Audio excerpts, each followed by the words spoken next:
Hello beautiful soul! Welcome back to my channel. This is May Amir from Japan, Kabayan Capricorn. This reading is for you. Tingnan na natin ang iyong May 2026. Let's go na. Marami tayong card. Show me, show me, show me, show me.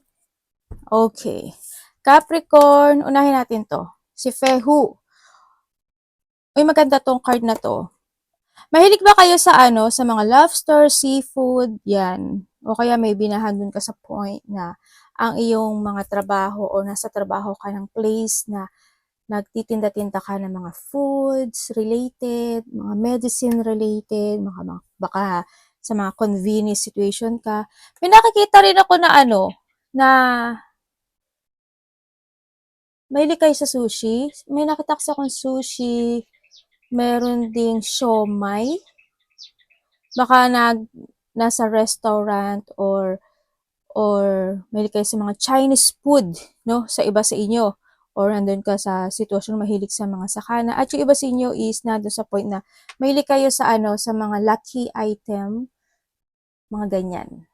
Yan ang nakikita ko. And syempre, pagdating dito sa iyo, Capricorn, by this May 2026 is we have a fire element. Aries, Leo, Sagittarius, pwedeng nakakonect ka sa kanila o nahandoon yung iyong energy when it comes to a fire this May kasi pwedeng may mga actions, movement na pwedeng gawin, doon yung strong emotion na situation mo, may mga action. Also, this sa prosperity, wealth, success, abundance, creativity, may mga ganun sitwasyon, may mga creation na situation. Ito rin yung sitwasyon na nagkakaroon ka ng pag-embody sa mga new beginnings. No, may mga new beginnings kasi na magaganap o mangyari. Ibig sabihin, pag yung beginning kasi is may mga magtatapos na. No, na mga kaganapan sa buhay. And may new beginning na. Actually, ito success yan eh. Nakatabi, di ba, yung mga building. Tapos, ang ganda ng niya, place niya, na doon sa point na yun, And then, handito yung point na iba dito is magkakaroon, parang inspired o may mga inspiration situation na magaganap, may mga greater fulfillment situation din. Kung saan aspeto ng buhay mo yan, maganda to. And then din yung magkakaroon na rin ng alignment, ganyan. Pwedeng i-align mo na yung sarili mo or magkakaroon ka ng thinking about alignment sa mga true value tsaka mga actions mo, yun. O kaya mas kailangan mong gawin yun. Sa iba dito, ma-alignment kayo eh. Sa the way na ito na sitwasyon to, mas more mong ma-attract yung abundance. Yan, handun yung point na yun, Mas magkakaroon ka pa ng attraction ka abundance. Basta balance your creation sa iyong physical tsaka sa iyong spiritual. Ha? Palaging ganon. Mas magkakaroon ka na talaga ng alignment. Also, di sa satisfaction at mas malalaman mo na yung yung purpose mo this time. Halimbawa, ano bang example ko? Halimbawa, dati nahirapan ka sa mga sitwasyon mo. Halimbawa lang dati nahirapan ka sa mga sitwasyon mo. And this time, yung point na yun, kaya pala nangyari sa akin yung time na yun kasi this time, ang dami ko natutunan this time. Alam ko na ngayon yung purpose ko. Diba? O halimbawa, may tinulungan ka. Ganun.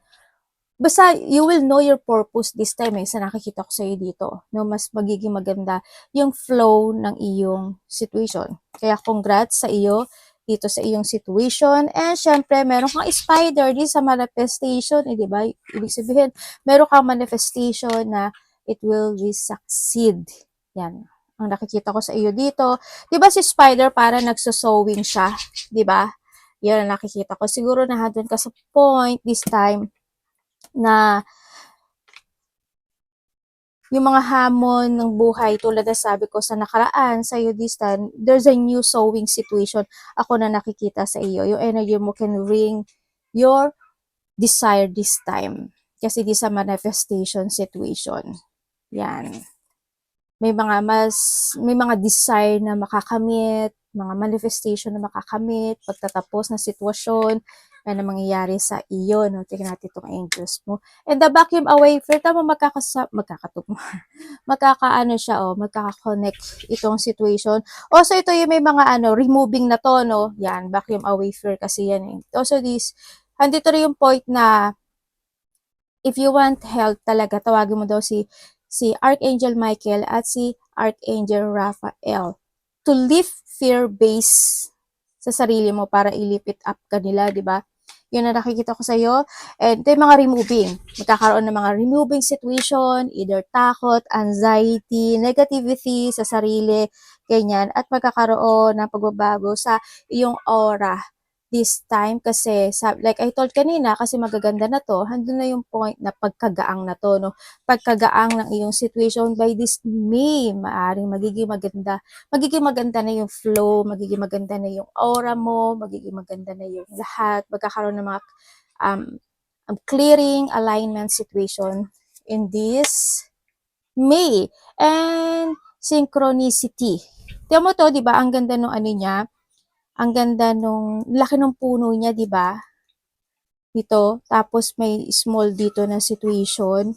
Ito kasi yung may mga, either meron kang dalawa, kasi 1:2, di ba? Meron kang dalawa o more than.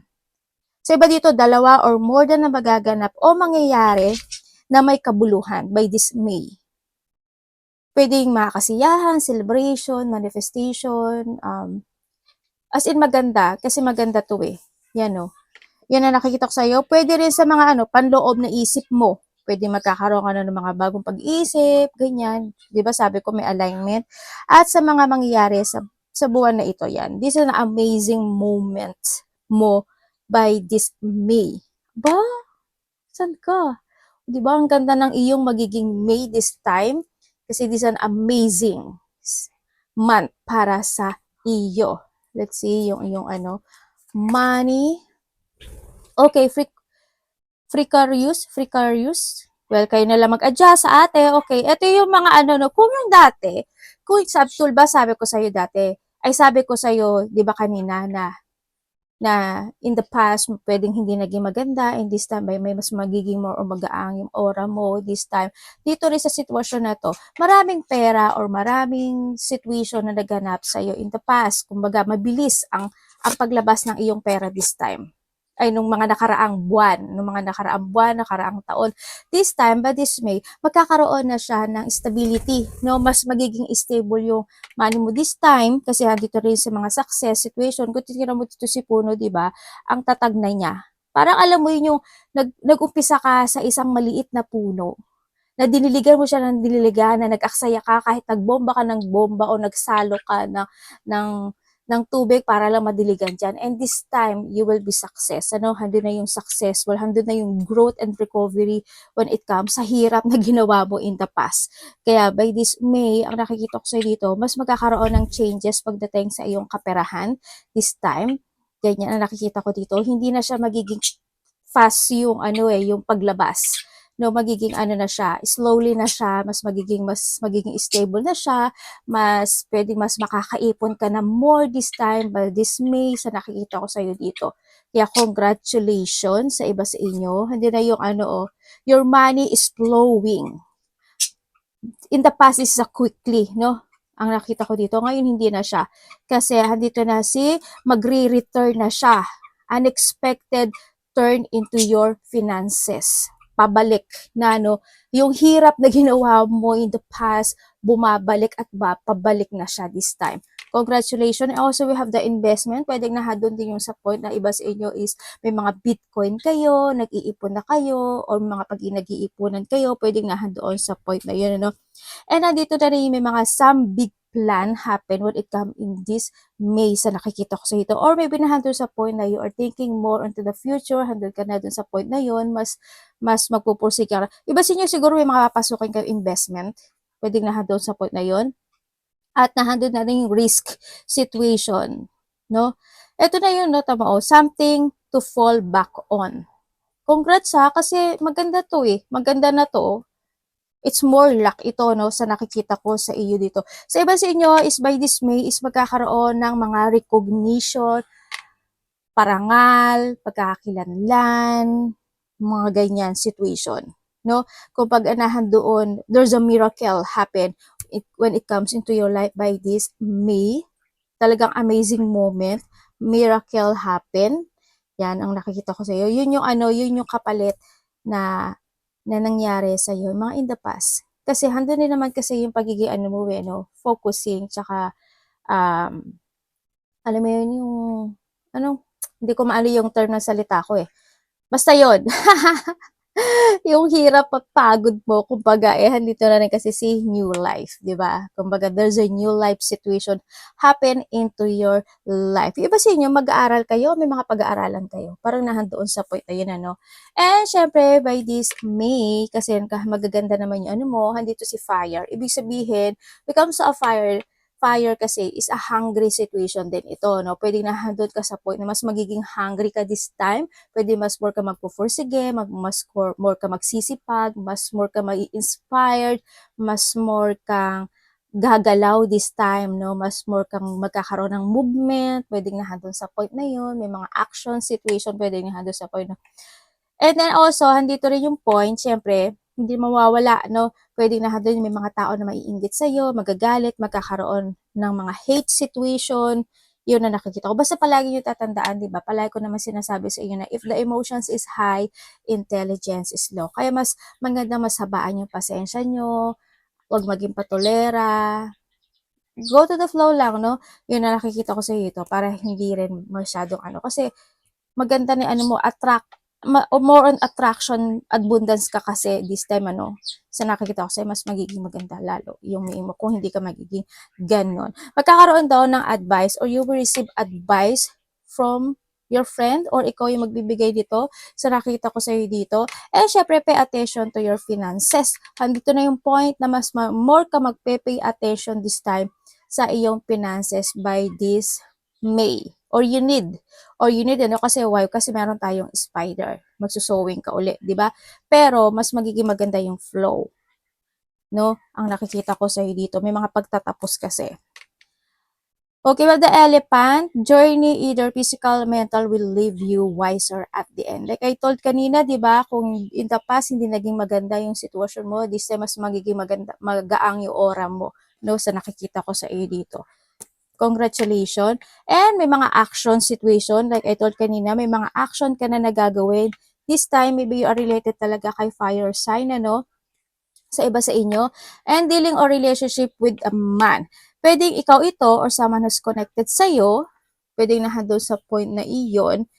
Ang nakikita ko, pwede rin na itong tao na to or someone is connected sa'yo with a fire sign, pwedeng nahandun sa point na yun, or talaga kilala mo na siya as a very supportive person pagdating sa iyo, no? Pwede isa, yun ang pinadala ni universe sa iyo, yung tao na yun, para magkaroon kayo ng connection or nakakonect talaga siya sa'yo kasi this the elephant is connection ng matagal na pwede rin kasi siya ang magbibigay sa'yo ng mga ganitong sitwasyon.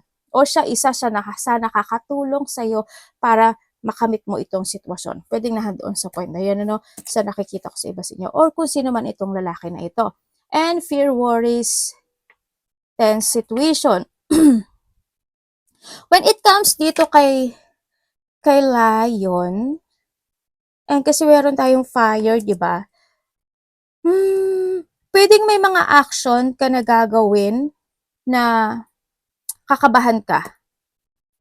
Or pwedeng bago sa sitwasyon mo, pwedeng nahandoon sa point na yon. Or pwede rin ito, kasi handito si tense situation, tsaka si fire with comes to emotion. Pwede rin na may tao, lalaki man siya kasama sa trabaho, or kung sino man itong lalaki ito, or pwedeng babae rin, kasi connection naman ito. Pwedeng nahandun yung point na ay! Ano ba yan, ate? Ang hilig ko talagang tumuktok sa mesa, muntik na naman. Pwede magkakaroon ng mga tensyon, ano, sa iba sa inyo. Basta maging kalma ka lang. No? Kalma ka lang. Ang pinaka the best dito sa nakikita ko sa iyo dito. No? Yan. May mga worrying situation. Di ko alam kung ano yung wino-worry mo. Baka may mga i-worry situation. Baka naman kaba lang yun, ano, sa iba sa inyo. Ay, naku po. Sabi ko sa iyo, may wealth ka. Congratulations. Kung titignan mo to, lahat yan, wealth yan. As in. Also, we have the wealth. Kung titingnan ko dito, kasi mas marami ang good good baraha dito sa sitwasyon, siguro handle lang yung point na may mga, kasi di ba sabi ko, meron kang dalawa or more than na situation na mangyayari by this May sa iba sa inyo, di ba, na maganda at makabuluhan.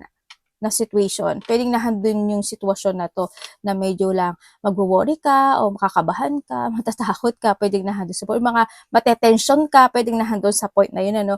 But still, meron ka pa rin na wealth situation. Pagdating, tama, puro ano yan, money. Puro growth yan. Tama, di ba ito yung pagiging matad. But come sa ito, yung puno, tsaka sa elephant, isa yan almost. And we have the broken bridge. When it comes sa a broken bridge, ang nakikita ko sa iyo dito, kasi meron kang dagger, no? Ibig sabihin, either may tao na madi-disappoint sa iyo, sa nakikita ko sa iyo dito, or ikaw madi-disappoint sa kanya. Pwede rin kasi ito kasamaan to sa trabaho, no? Or pwede sa tao mga connected sa iyo, kasi dito to, tsaka ito. Pwedeng nahandun sa point. Also, the broken bridge also is the promises. Pwedeng nahandun sa point na may mga tao na nag-promise sa iyo, or magpa-promise sa'yo na pwedeng hindi yun matutupad.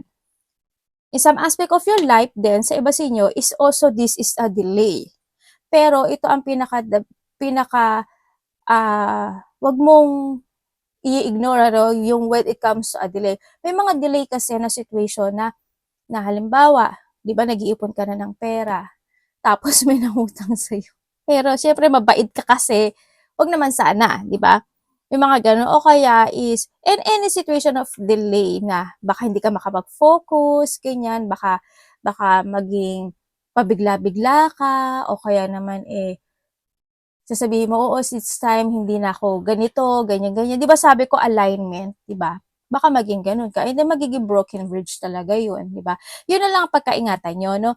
Yan, pwedeng sa iba sa inyo isolated siya sa pera, sa iba sa inyo, kaya medyo ingat-ingat na lang din pagdating sa mga paggasta-gasta, no? Sa iba sa inyo.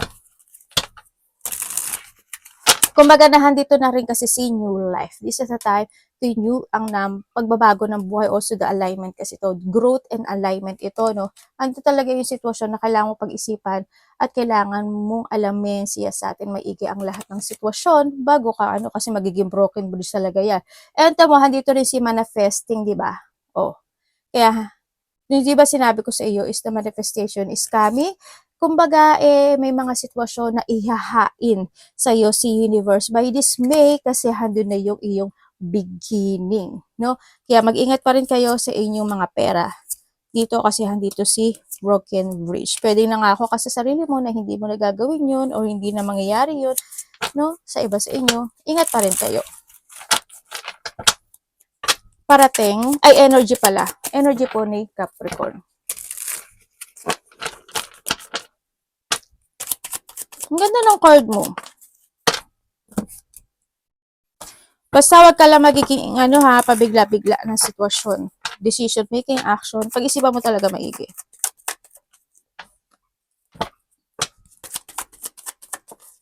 Okay. When it comes wow, the world. Para alam mo yun na dun ka sa point na when it comes to your energy, parang na dun ka sa point sa iba sa inyo na, thank God, I'm finished. Para nandun sa point. Thank God ginawa ko to. Thank God nagsumikap ako. Thank God. Thank you universe. Para nandun ka sa point na yun. Yan. Handun yung point when it comes sa yung energy. It's more on fulfillment and achievement, no? Pagdating sa iyo. Pagdating din sa May, yung energy na nakikita ko, mas more kang, may mga situation of creation ka na gagawin, maybe, nandun sa point na yon. Yeah, may mga creation ka na gagawin this time. Mas more kang magiging balancing this time sa nakikita ko sa'yo dito. And then also is, your energy also is accomplishment. Nandun ka sa point na may mga bagay ka na gagawin or may mga bagay na ma-accomplish na this time at makakaramdam ka doon ng fulfillment. Pwedeng nandun sa point na yun. So, iba naman sa inyo, yung energy nyo kasi is harmony and peace. Makakaramdam ka na ng ganun yung peace of mind, as in, masagana or may mga pagkakaisa na, katahimikan na situation, handun ka na sa point na yun, may mga pagkakaisa. Magiging calm yung iyong situation this time sa nakikita ko sa iba sa inyo. Yan. May mga desire ka na marireceive, no? Or you were receiving something. Kaya handun din yung saya na nakikita ko sa iba sa inyo. Sa iba sa inyo is maaaring may mga hinihintay kayo tingnan natin ang iyong parating. Parating po kay Capricorn Universe.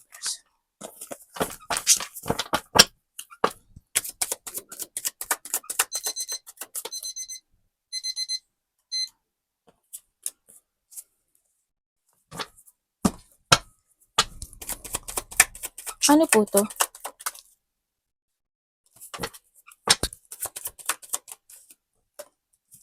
Okay. Ano po? Okay. Okay.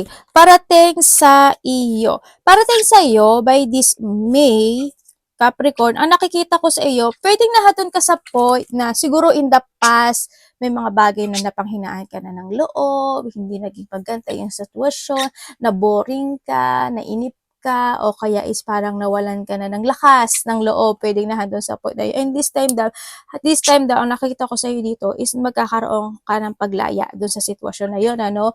Kumbaga nandun yung point na hindi pa siguro paulit-ulit na lang mga nagaganap, hindi nagiging maganda. And this time, mas magiging maganda siya ngayon this time. May paglaya o may pagbitaw sa isang sitwasyon sa buhay mo, sa nakikita ko sa iyo dito, handun na yung, like I told kanina, handun na yung releasing na magaganap o mangyayari sa iyo. Parating din sa iyo kasi handun din yung point na magkakaroon ng mga happy gathering situation. May mga celebration, may mga pregnancy, or may mga married happen situation man yan, o kaya is nahandun yung point na may mga joy, collaboration, o kaya is magkakaroon ng mga love and support or sharing to each other situation. Pwede magkakaroon din ng mga bonding, ano, o kaya is magkakaroon ng mga paglabas situation. Mag-hangout, hangout. Yung bonding and hangout, pwede na doon sa point na yun, di ba? This is a victory and success happen into your life by this May. Ang nakikita ko sa iyo dito, reward and success and fulfillment and satisfaction din ang parating sa iyo. Magiging busy ka ata this time by this May. Hindi ko alam in what way, bakit ang busy.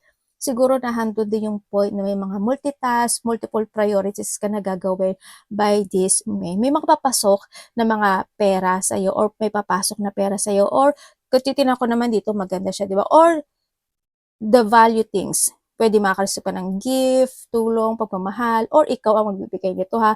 Pwedeng nahandoon sa point na yon. May pangarap ka raw na makakamit by this May. Congrats ha, kung ano man ito. Ang ganda ng card mo. Yun. Pwede magbigay ako ng another message. Ayoko kasi magbigay ng ayoko magbigay ng negative, pero sa tingin ko hindi naman siya. Sa tingin ko this the past situation, pwede na doon sa point na yon, or bibigyan ko lang kayo ng warning. Pwede rin kasi siya sa mga maintenance, doctor, hospital, check-up, or confine. Pwedeng nahandun sa point na yun. May nakikita kasi akong ganong sitwasyon, pero hindi yun negative, isa warning lang naman din, di ba? Halimbawa, may mga kailangan, baka wala ng gamot, wala ng maintenance, di ba?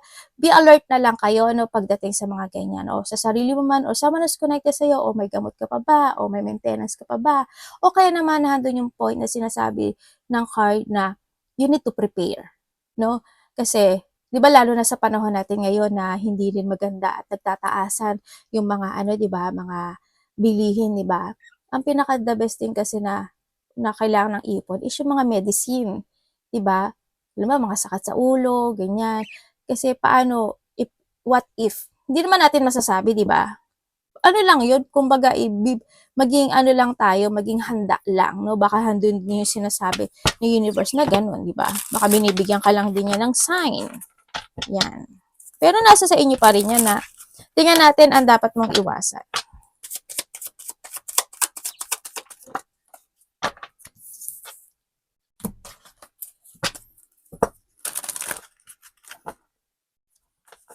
Dapat mo iwasan ni Capricorn by May.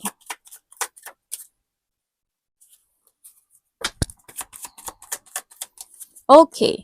Ang dapat mong iwasan. Okay, dapat mo iwasan yung hindi mo pahalagahan o alagaan yung sarili mo, no? Sa nakikita ko sa iyo dito. Iwasan mo din yung ma-imbalance ka. Sa mga iniinom, kinakain, kung kailangan mong mag-walking ka, do something activity. Alam ko napagod ka kasi siyempre napaka-very ano kasi ng mga Capricorn, no? Focus talaga kayo sa trabaho.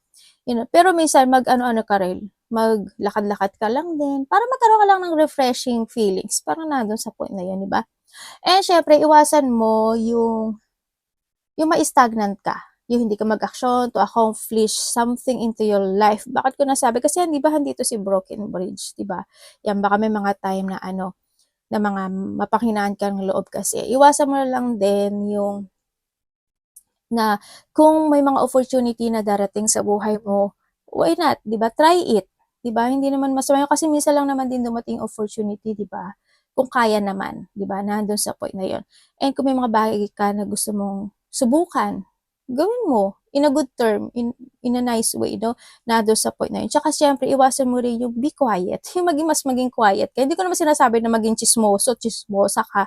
Kaya sometimes, give your opinion, give your advice, ganyan, makipag-usap ka rin sa iba or wag naman kung sa mga strangers, siyempre iba na yon. Alam niyo naman siguro yung sinasabi ko, di ba? Yun. Tsaka ang sinasabi rin dito is, iwasan mo na lang na yung mga tao na magiging cold sa'yo. Natural kasi yun sa buhay, ano? Yan.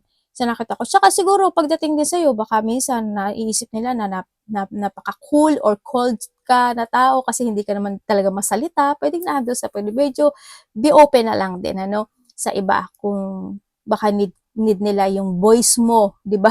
Kaya speak out din sometimes pa sa iba sa inyo. Basta iwasan mo na lang din yung mga taong bitter. No, kung may mga bagay na kailangan mong iwasan, iwasan mo na lang din. Your money, yung mga ikaka-disappoint mo, ganyan.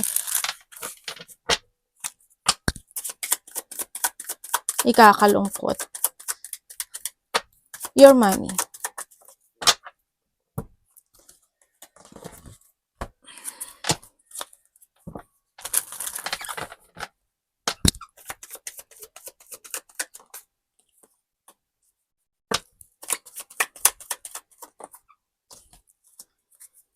Universe, pwede explain mo sa akin to?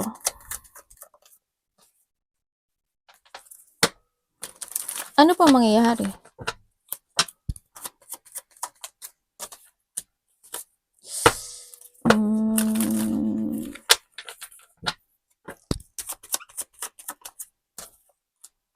Okay, thank you.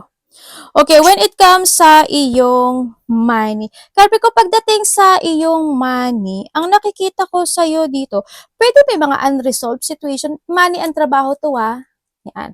Pwede may mga unresolved situation ka na connected ang pera or trabaho mo, pwedeng nahandon sa point na yon.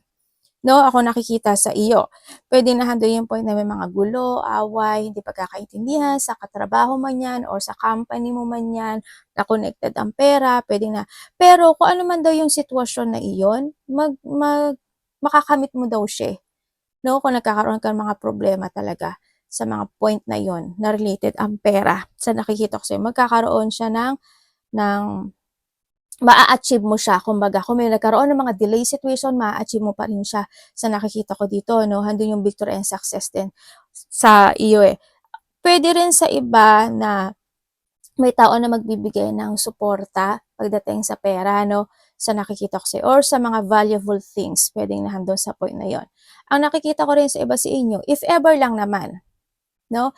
If ever lang naman na may mga pagkakautang, huwag na lang din kayo magpautang. Kasi yun nga, baka hindi rin naman kayo magkaintindihan, hindi rin naman siya makabayad, di ba? Tsaka palagi kang magtitiwala sa sarili mo, sa intuition mo, sa mga taong makakausap mo na connected ang pera. Payo ko lang naman yun, pero nasa sa inyo pa rin naman yung gawa nito no? Kasi hindi naman ako magician. Kaya sasabihin ko minsan yung warning sa inyo, pero kayo ang mag-a-action, ha? Yun lang naman din kasi maitutulong ko sa inyo kasi hindi ako marunong mag-magic, okay?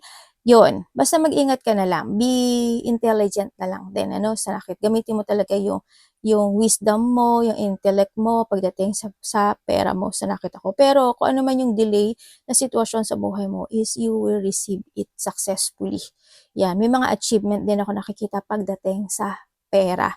No, hindi man siya mangyari by the May, by June kasi is may magandang magaganap sa'yo, no?